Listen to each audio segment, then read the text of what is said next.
네, 안녕하세요. 네, 레빗과 나비스웍스를 활용한 공공 하수 처리 시설 분야 토목 BIM 수행 방안 웨비나를 공동 진행할 다우데이터 김덕진 차장입니다.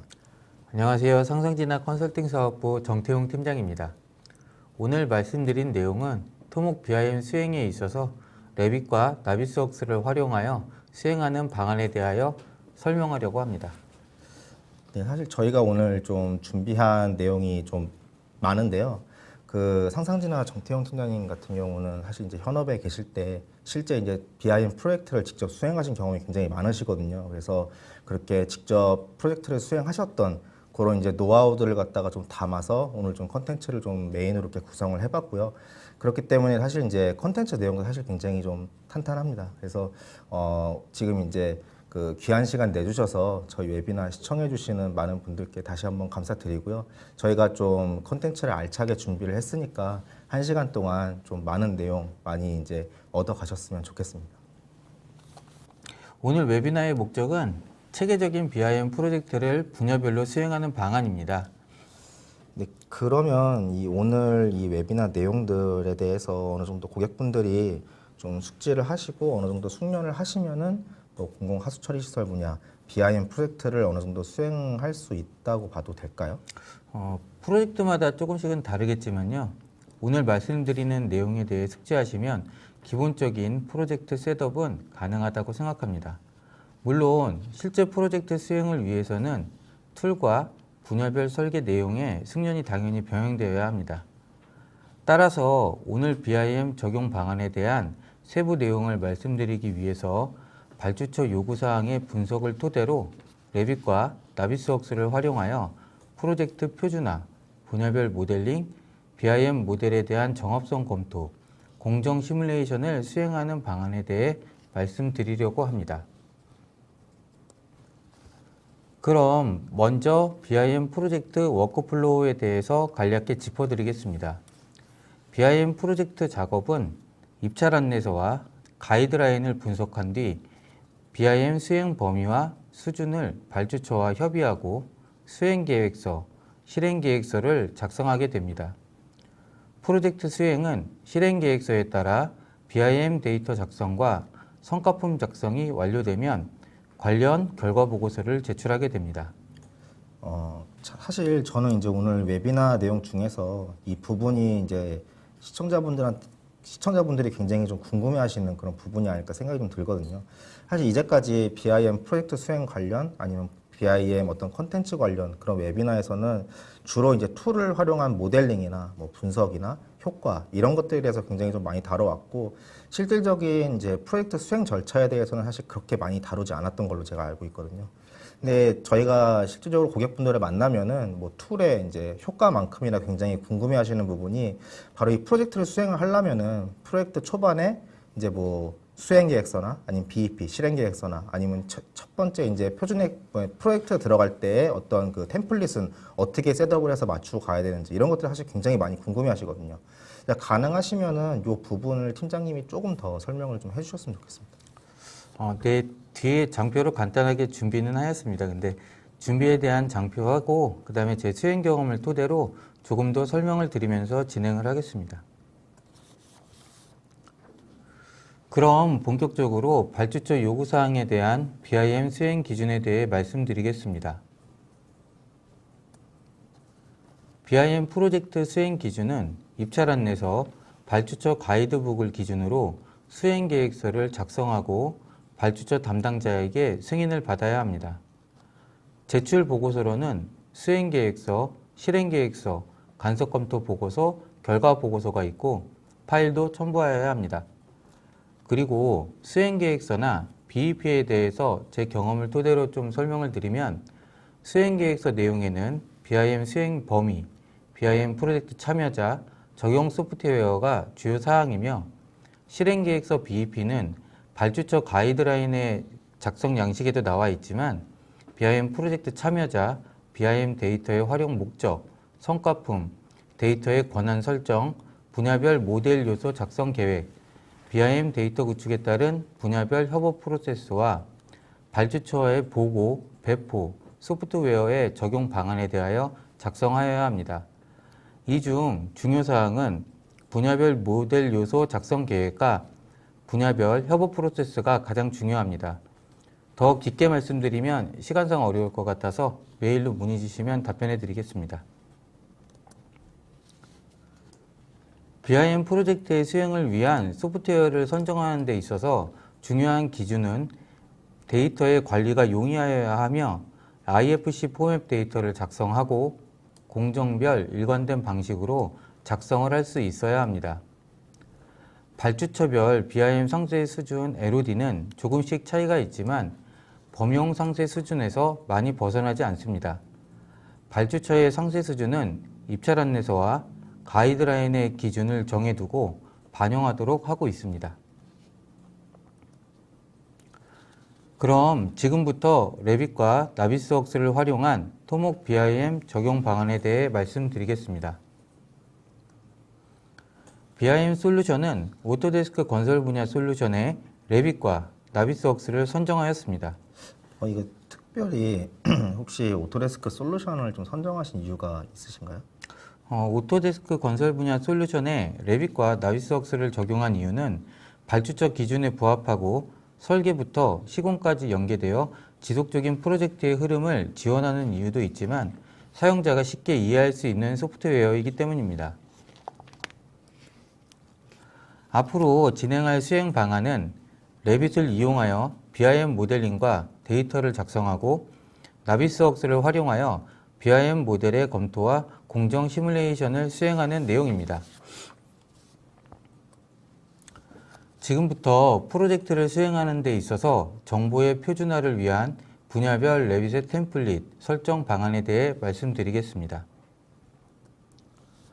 프로젝트 표준화 설정은 실행계획서를 기준으로 프로젝트 템플릿을 작성합니다. 템플릿 작성 이유는 모든 분야가 공통으로 포함되는 사항을 템플릿으로 사전에 설정하여 분야별 데이터 취합 후 발생하는 문제점을 사전에 방지하기 위함입니다.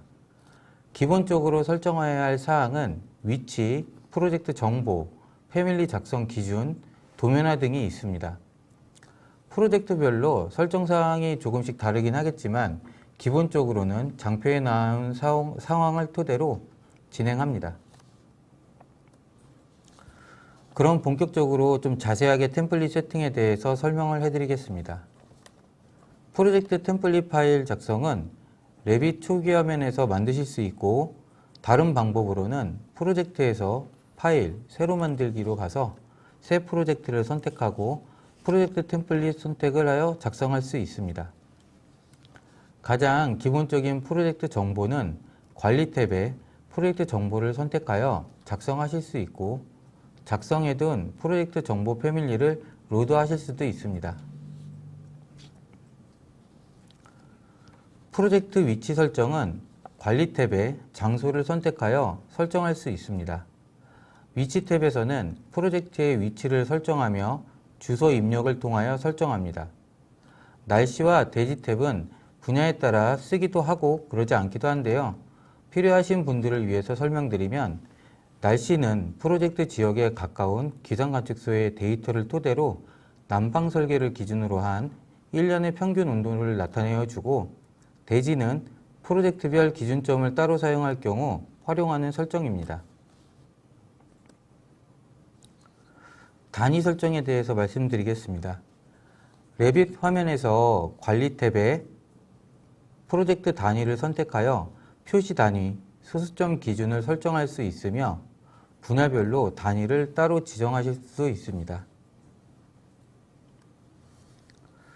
객체 스타일 설정에 대해서 말씀드리면 분야별로 선, 패턴, 주석 등의 표시 설정을 사전에 설정합니다.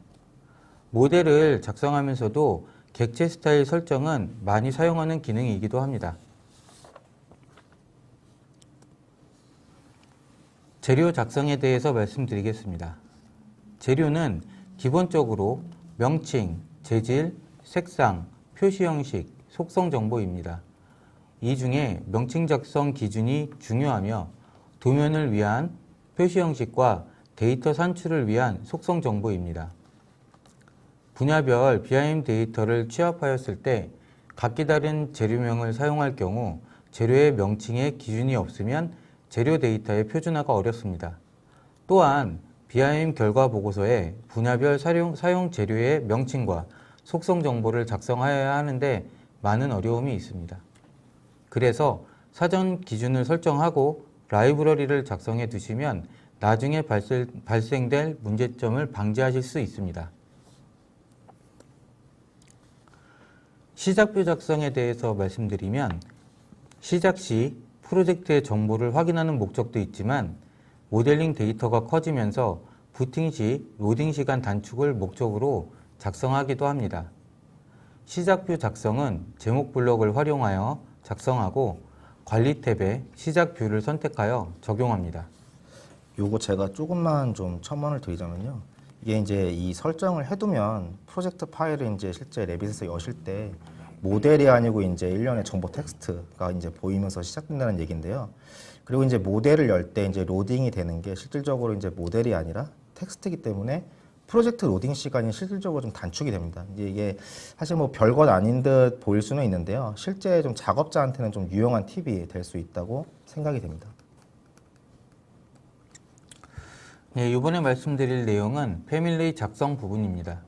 분야별로 작성할 패밀리는 사전에 명칭과 정보의 기준을 명확히 설정하여 정보의 수준을 LOD 기준에 부합하는 데이터로 표준화합니다. 작성한 패밀리의 카테고리를 기준으로 패밀리 이름, 유형의 이름과 정보 작성 기준을 명확하게 하여야 합니다. 사실 이 부분은 이제 모델하고 이제 연동될 정보에 관련된 내용인데요.